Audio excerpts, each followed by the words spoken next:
Connect అయితే విపరీతమైన positive. తను డిస్కషను ఆర్గ్యుమెంట్లు అనేది చేశారనుకోండి, ఇంకా ఈ మీడియాలో ఎక్కడికి వెళ్ళిపోతుంది వ్యవహారం. ఇది ఒక పాజిటివ్ యాంగిల్. రెండోది కనెక్ట్ కావలేదనుకోండి, అక్రమ సంబంధం ఎలాగుందిగా, నేను కంటిన్యూగా ప్రాజెక్టులకు వస్తూనే ఉంటాను, ఆర్జీవీ గురించి డిస్కస్ చేస్తూనే ఉంటాను. ఓ మొగుడా ఆర్జీవీ ఎక్కడున్నావు, రా కమాన్, ఇంతమంది పిల్లలు ఇండస్ట్రీకి అంతా వస్తున్నారు, నువ్వే మా నాన్న అంటున్నారు, నువ్వే మా డాడీ అంటున్నారు అని చెప్పేసి. సో నేను మాట్లాడను, ఇండస్ట్రీలో ఈ పిల్లలే మాట్లాడతాయి, గండా మాట్లాడుతుంది, బాక్స్ ఆఫీసులను మాట్లాడుతుంది, గరుడ మాట్లాడుతుంది, గుండు బాస్ కూడా మాట్లాడుతుంది. రెడీ అయిపోయాను నేను ఆల్రెడీ, గుండు బాస్. సో పిల్లలందరికీ నా మొగుడు ఆర్జీవీనే, ఆర్జీవీతోనే ఇక నా అక్రమ సంబంధం. Thank you. మీరు ఆ పోస్టర్ చూసుంటారు, అక్రమ సంబంధం, సక్రమ సంబంధం. సో ఇది మీరే చెప్పాలి, మీడియానే చెప్పాలి మీ థంబ్నెయిల్స్తో, అక్రమ సంబంధమా సక్రమ సంబంధమా ఆర్జీవీతో నాకు అనేది. సో ప్రస్తుతానికి నా పాయింట్ ఆఫ్ వ్యూలో నా మొగుడు ఆర్జీవీ, నా పాయింట్ ఆఫ్ వ్యూలో నా మొగుడు ఆర్జీవీ. సో నేనైతే ప్రస్తుతానికి ఆర్జీవీతో నాకు అక్రమ సంబంధం అని అనుకుంటున్నాను. సో ఏంటి ఆ అక్రమ సంబంధం ఏంటి, ఆర్జీవీకి నాకు రిలేషన్ ఏంటి అంటే, ఆయన ఒక 10 years బ్యాక్, నేను ఒక చిన్న పిట్ట కథలాగా చెప్పాలంతే, ఒక 10 years బ్యాక్, సో తను తెలిసి చేశాడా లేకపోతే ఆర్టిస్టులు టెక్నీషియన్లు డెవలప్ అవుతాడని చేశాడా, లేకపోతే ఏదో ఒక ఐడియా వదిలేసి సంకనాగిపిద్దామని చెప్పేసి చేశాడా నాకు తెలియదు మరి. ఎందుకంటే తనకు ఎప్పుడు చెప్తుంటాడు, నాకు బాధ్యతలు లేవు, నా ఇష్టం వచ్చినా నేను బతుకుతా అని చెప్పేసి. సో బతకమని చెప్పండి, నేను కాదని చెప్పట్లేదు, కానీ ఉన్నది మనము ఒక వ్యవస్థలో ఉన్నాం. తన ఇష్టం వచ్చినట్టు తను బతుకుతే, నాలాంటోడు ఒకటి తగిలాడు అనుకోండి, సో నా ఇష్టం వచ్చినట్టు నేను బతుకుతా, ఆయన ఇష్టం వచ్చినట్టు ఆయన లైఫ్ స్టైల్లో బతికితే, ఆర్జీవీని వాడుకుంటూ సినిమా ఇండస్ట్రీలో బతకబోతున్న వారణాసి సూర్య. సో ఆర్జీవీని డైరెక్ట్గా నేను వాడుకోబోతున్నాను. ఎవరికి నచ్చినా నచ్చకపోయినా ఆర్జీవీని నేను వాడుకోబోతున్నాను విచ్చలవిడిగా.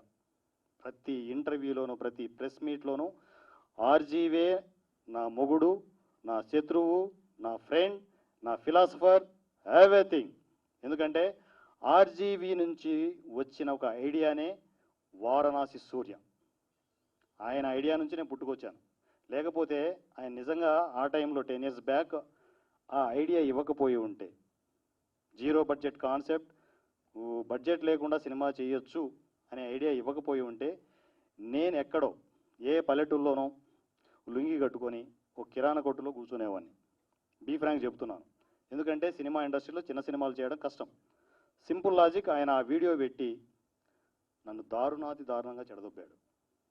ఆ చెడదొబ్బడం ఎంతవరకు వెళ్ళింది అంటే, ఈజీ సినిమా క్రియేట్ చేసే వరకు వచ్చింది.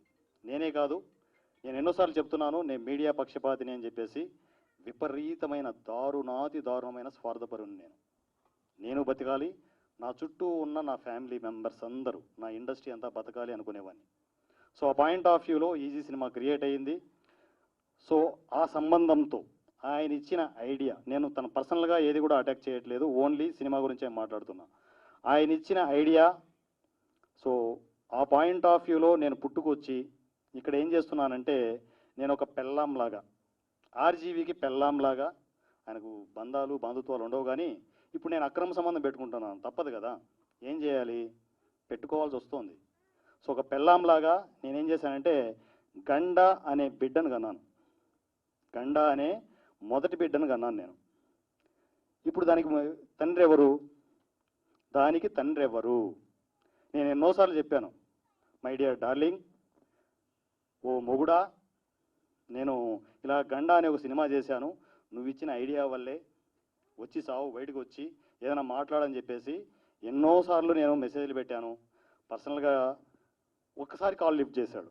కాల్ లిఫ్ట్ చేసి, దానికి నేనేం చేయమంటావు, మెసేజ్లు పెట్టు అయితే అన్నాడు అనమాట. మెసేజ్లు పెట్టాను, వాయిస్ మెసేజ్లు పెట్టాను, ఎన్ని పెట్టినా. ఆ ఫోన్ ఇట్లా ఇవ్వండి, ఈ కుమార్ అని ఇక్కడ, ఆ ఫోన్ కాదు ఇంకో ఫోన్ ఉంటుంది. ఎన్నో మెసేజ్లు పెట్టాను, మీకు లైవ్ ప్రూఫ్ చూపిస్తాను. సో సో అవి మెసేజ్లు పెడుతున్నా కూడా ఎటువంటి రెస్పాన్స్ లేదు. మరి ఈ పుట్టిన బిడ్డకి తండ్రి ఎవడు? సో డైరెక్ట్గా నేను మీడియా నుంచి నేను చెప్పేది ఏంటంటే, ఆర్జీవి నన్ను ఉంచుకో. ఆర్జీవి డైరెక్ట్గా మీకే, నన్ను ఉంచుకో. బిజినెస్ మ్యాన్ సినిమా కనిపిస్తుందా నీకు? బిజినెస్ మ్యాన్ కూడా నువ్వే క్రియేట్ చేసిందే. ఉంచుకో. నువ్వు ఉంచుకున్నా ఉంచుకోకపోయినా నీకు అక్రమ సంబంధంగా నీ ఒక సపరేట్ ఒక పెళ్ళాం ఉంటుంది, గుర్తుపెట్టుకో. ఈ పెళ్ళాం అంత ఈజీగా మర్యాదగా ఉండదు. ఇది వారణాసి సూర్య అనే పెళ్ళాం మర్యాదగా ఉండదు. సో నేను గెలుపుతూనే ఉంటాను. మీడియాని గెలుపుతున్నావు కదా, ఇష్టం వచ్చినట్టు గెలికేసి ఫ్రీ పబ్లిసిటీ తీసుకుంటాను.